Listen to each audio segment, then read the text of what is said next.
The DOD released the awaited UFO files, and people have had a lot of mixed feelings about it. So let's dive into it. While the e-files are still being discussed, and us as the American people are trying to figure out, is anyone going to do anything about it? There's been the UFO task force who has been trying to get all the UFO UAP files out. This is a task force that's made of both Republicans and Democrats fighting for transparency against the military-industrial complex's hold on this information. Lots of people are saying the same thing when David Grush's hearing in July of 23rd, 2023. All this talk about UFOs was just a distraction against whatever was going on. If everything is a distraction, you're not able to multitask the subject you're interested in. So when we talk about this subject, let's remember when we need to keep pressure on the e-files and everything that is hidden, remember we're pushing for government transparency and those that need to be held responsible. And we need to know the truth no matter what. And no matter what the government is holding, we need to know what that is. So we can multitask and do interested in two different subjects, right? Going back to the UFO files though, some were public documents and some were hoaxes mixed in. This was not a batch of carefully curated documents. These PDFs and images were a bundle. So we need to go through them just like we do with any type of other, supposed whistleblower or leak. We need to do our research in figuring out what is legit and what's not, right? So we have a lot of these PDFs. A good example is the ET being stood up. That was, a hoax, but they're still putting those public documents in related to UFOs. The FBI were probably trying to see, how people are being influenced. So we need to be aware of that. Especially this government, we can't fully trust what they say or do. They've been caught multiple times lying about either the e-files or other stuff that was going on. Now, for me personally, the files that were showed and were interesting were the images and audio from NASA. I found those really, really credible. That was cool to see that, and we'll have to see what else is released. Lots of pieces of the footage were orbs or different shapes craft being tracked by weapons platforms or planes. This wasn't anything really new that we've not seen in the public space. And was this going to be the last drop of the UFO files? No. They're going to be releasing a lot more, so we'll have to see what comes out of the administration and this task force that they're trying to get all these different files released. And then we can vet it, right? We still have to do that research. We still have to do that work. Also, for those are not aware as well, there's been information released that talks about AI systems that go through and delete any mentions of interesting UAP encounters by military. And they silo it into in the shadows, wherever that goes. In the 2004 Nimitz Tic Tac encounter, data from onboard was deleted, even the Admiral's systems in this email chain. It was all gone. So we can't trust that all these files of the DOD is going to be the best or even the baseline of what the military are encountering, right? So we need to be very aware of that. Another subject I did want to bring up was about the evangelical pastors that were pulled into a private meeting with government people to get ahead of disclosure. Apparently there was a debrief and they had been listened to by some pastors. I was able to listen to one of the pastors who were in that meeting, and it was interesting, but it was from an evangelical point of view. Now, of those who are not aware, right, especially being Western American Christian focused, unless you're Mormon, you're going to believe that these are demons or Nephilim, or these are end times. There's no if, buts, and ways. I was evangelical for 14 years. I understand this. And is the information they're actually going to be talking about going to be relevant to the topic? Probably not. Don't hold your breath. Evangelical pastors are going to approach this in a modern Judeo-Christian end times thinking, which they're automatically going to go to demons, Nephilim, deception. This is part of the Great Deception. That's going to be their perspective. We know that the phenomenon is a lot more complex than that. Prime example, and I know that people are probably already typing in this video. Well, what about the cases that people invoke Jesus and they go away in contactee or abductee encounters? This is not all the information, right? We have interviewed people that are in the church, that are researchers, that are investigators. It doesn't always happen. Sometimes they're like, we don't care. And they keep doing the encounter. So does that mean that these are automatically demons. No, it's not. It's more complex than this.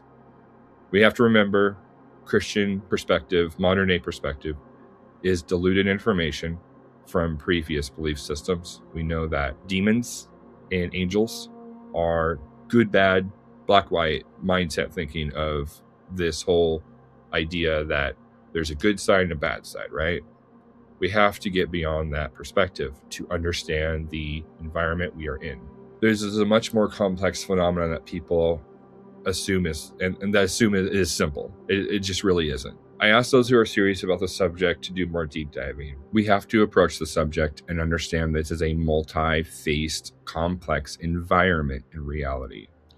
That this is a personal and dynamic to the person that it's interacting with. And many who have read Jacques Vallée's work, I wanted to leave this quote in this book, and I still think about. Passport to Mongolia, 1969.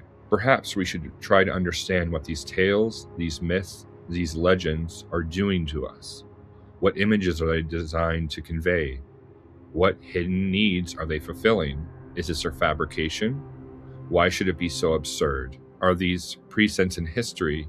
Could imagination be a stronger force to shape the actions of men than its expression in dogma, in political structures, in established churches, in armies? If so, could this force be used? Is it being used? Is there a science of deception at work here in a grand scale? How could human minds generate its own phantoms in a formidable collective creation mythology? Quote, man's imagination, like every other power, works with fixed laws. These words by Hartland, written in 1891, offer a clue. Yes, there is a deep undercurrent to be discovered, mapped behind these seemingly absurd stories, emerging sections of an underlying pattern that have been discovered, mapped in ages past by long-dead scholars. Today, we have this unique opportunity to witness the reoccurrence of this event, out in the open, colored, naturally with our new human biases, our preoccupations with science, our longing for the promised land of other planets. A new mythology was needed to bridge the stupendous gap between the meaningless present, and they are providing it. But what are they? Real beings or the ghosts of our own dreams? They speak to us in smooth English. They do not speak to our scientists. They do not send sophisticated signals to uniquely decipherable codes as any well-developed alien should before darting to penetrate our solar system. No, they picked Gary Wilcox instead, and Joe Simonton, and Maurice Moss. What do they say? They say they're from Mars. They say they're our neighbors, and above all, that they are superior to us, that we must obey them, and that they were good. Go to Valensol and ask Moss. He will tell you, perhaps, as he told me, how puzzled he was that they suddenly, without warning, he felt himself a warm, comforting feeling. How good they were. They were our neighbors, the good people. They took a great interest in the affairs of men and always stood for justice and right. They could appear in different forms. With then Joe Simonton exchanged food. In times gone by, did Irishmen who talked to similar beings. In those days, too, they were called the good people in Scotland, the good neighbors, the Slí Nath. Which did they say then? That we are far superior to you. We could cut off half the human race. But does that make sense? They were facts that were missed back then, without which we could ever piece the UFO jigsaw together.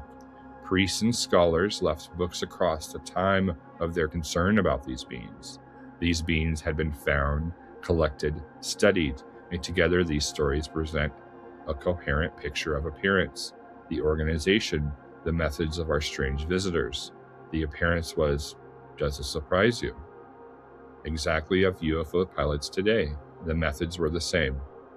There were sun visual bright houses at night, houses that could fly, that contained particular lamps, radiant light that needed no fuel. The creatures could paralyze their witnesses and translate them through time. They hunted animals and took away people. In the Magic Casement, a book, In 1910, I find this little poem, William Alden, very interesting. Up the airy mountain, down the rushy glen, we dare not go hunting for fear of little men. We folk, good folk, trooping all together, green jacket, red cap, and white owl's feather. Down along the rushy shore, some make their home. They live on crispy pancakes of yellow tide foam. Some in the reeds of the black mountain lake, with frogs as their watchdogs, all night awake. Remember, everyone, keep curious, and also, this phenomenon is personal. It will keep interacting with us. Disclosure is with us, not the government. That's what they say. The phenomenon will continue to unfold with us.